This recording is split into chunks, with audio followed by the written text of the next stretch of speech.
So here we have a map. It's rather a small map, but it's still too large for our flatbed scanner. And when it's opened up, it looks like this. And what we do is put it on a flatbed scanner and very carefully line it up so that it's as straight as possible. And I took the cover off this flatbed scanner so that I would have more control over straightening and flattening of the image, of the map. So I put this clear piece of plexiglass on there, and then with my scanning software, I ask it to begin scanning.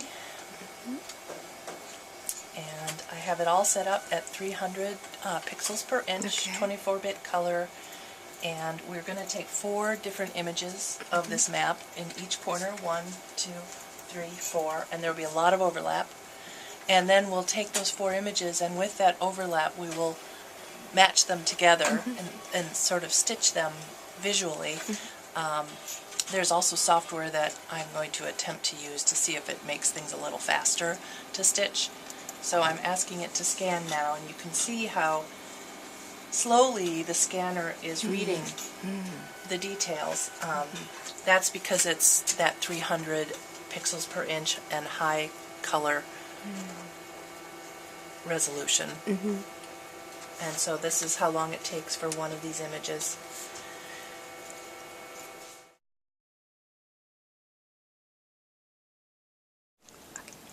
Hi! Today we're going to print some large format maps reproduced from items in the East Asia Library Special Collections. These are going to go into the exhibit called Take Me There. Here you can see on screen we have a reproduction of one of the large maps of the world that will be in the exhibit. This is an 18th century map. The map itself is quite large format. It's about 3 by 5 feet in size, and this image was scanned from the original by our Digital Initiative staff.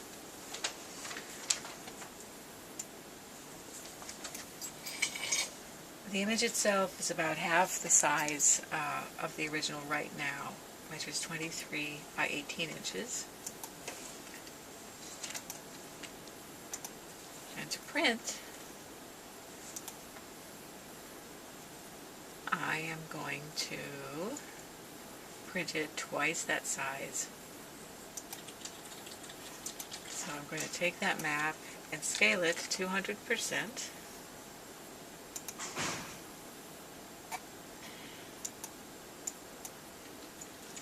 So the finished map will measure about 36 by 52.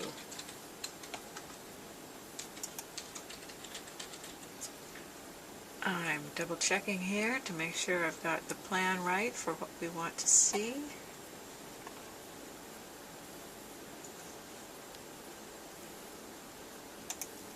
And then I'm going to print.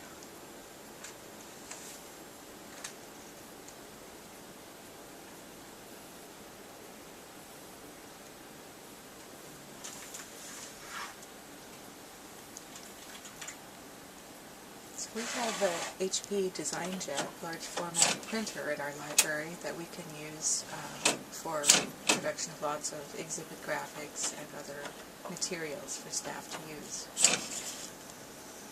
You can hear the sound of the printer processing the file, which just takes a very short amount of time. You can see the little preview of the image that's being printed, which is showing that it's going to be 36 inches wide, which is the full width of the roll of paper, and 52 inches long.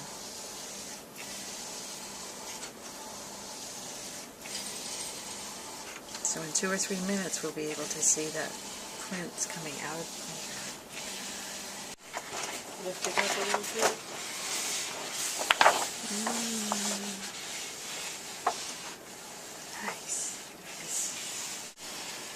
So yeah, when it gets to the end, the sound will stop. There'll be like a little break, and then you'll hear the cutter go across. I see. So possibly for video purposes. Here we go. Here it is. Here it is. The cut. And there we go. Great. What do you think? Great. It's a big world. Yeah, it's beautiful.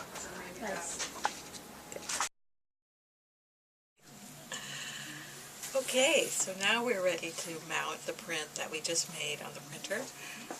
And we have a large sheet of foam core available.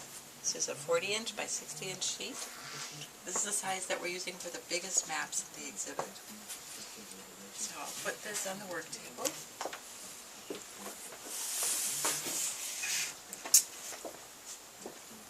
And here's our print.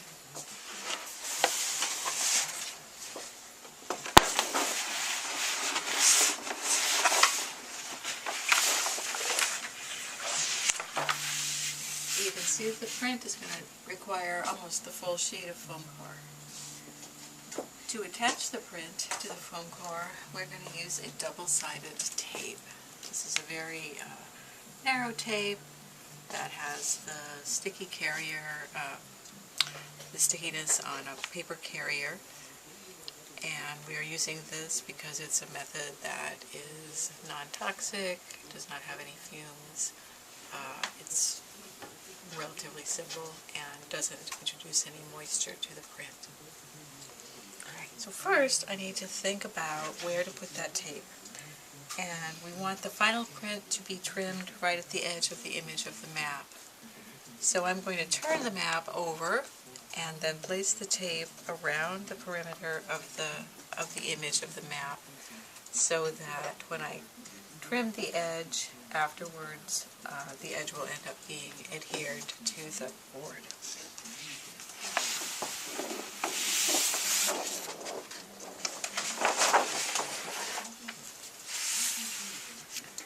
So I've turned it over and I can see in the raking light, I can see approximately where the edge of the print is.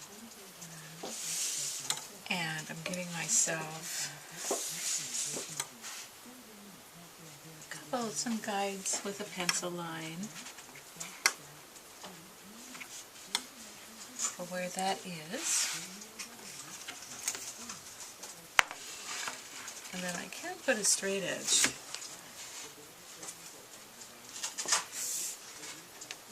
aligned with those guides to help me a little bit more. So the first line of tape will go like this.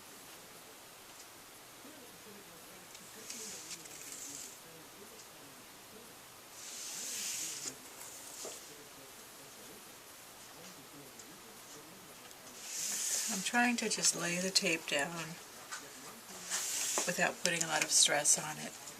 If I kind of stretch the tape, it might make the paper stretch when I adhere it to the backing board.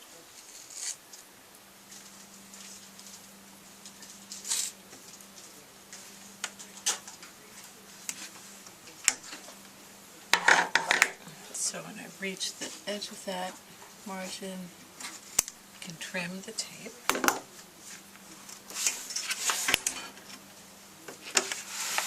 I'll do the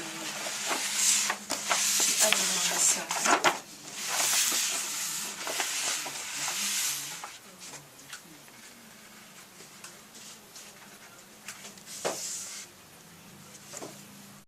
So now we have the tape put on the print around the perimeter, and we're going to turn the print over and decide where to place it on the board. Since my board is fairly square, I can align two of the edges along the corner. So I'm just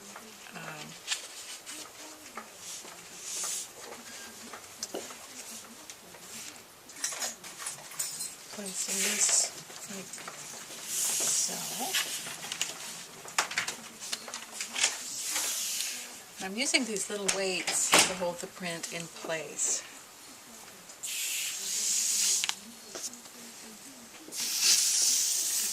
Temporarily. So now I have it placed on the board. I can begin to adhere it by pulling the back off of the tape. So to begin, I can start with one side.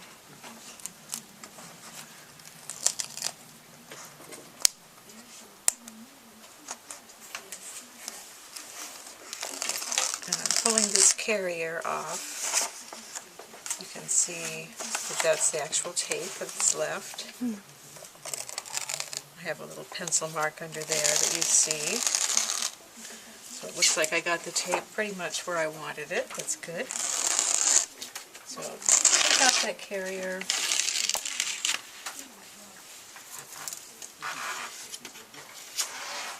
And then gently lay the edge of the print down.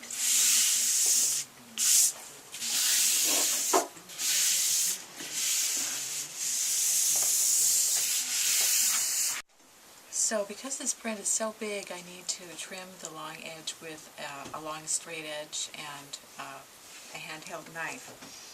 So I'm going to use this straight edge, which is 60 inches long, and I'm going to position it so that the edge is right at the edge of the image.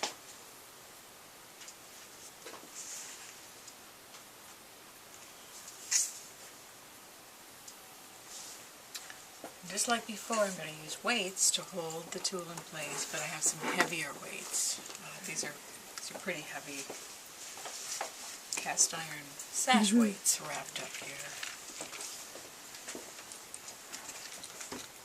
Because it will take several passes of the knife to cut through the board. This is the knife that I'm using. It's just a stainless steel utility knife. It has a segmented blade that allows you to have a sharp edge very easily by breaking the end off. So I'm going to use that blade along the edge of the straight edge.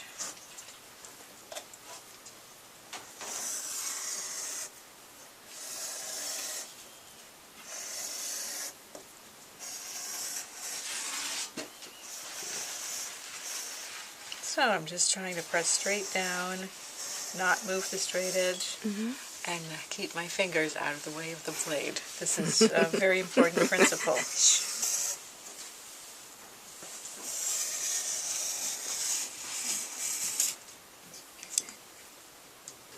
So that was one cut. Probably will need maybe 2 or 3 cuts to go through completely.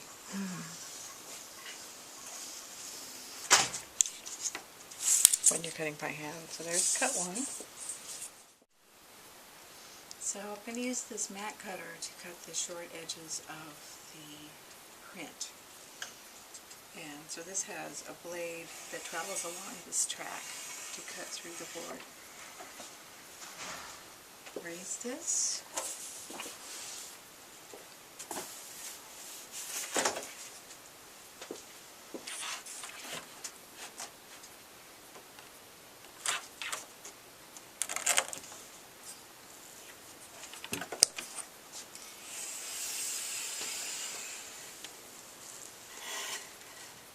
So I'm pushing the blade down. Good again. Pushing the blade down and then